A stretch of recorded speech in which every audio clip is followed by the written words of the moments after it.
ये पूरी की पूरी वैल्यूएशन की एक्सरसाइज हो क्यों रही है, उसका पर्पस क्या है, इस वैल्यूएशन रिपोर्ट को कहाँ यूज़ किया जाएगा, और ओवरऑल ट्रांजैक्शन क्या है। क्योंकि देखो, ओवरऑल ट्रांजैक्शन को समझे बगैर आप वैल्यूएशन में नहीं जा सकते हो, ठीक है।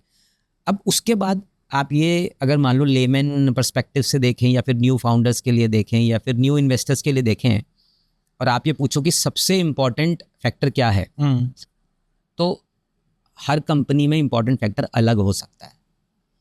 लेकिन वहाँ तक पहुँचने के लिए देखिए, हमारी जो अप्रोच है वो स्टेप बाय स्टेप है। अब वो क्या करते हैं कि देखो, मैं आपको ना प्रैक्टिकली स्टेप बाय स्टेप आपको बताऊंगा।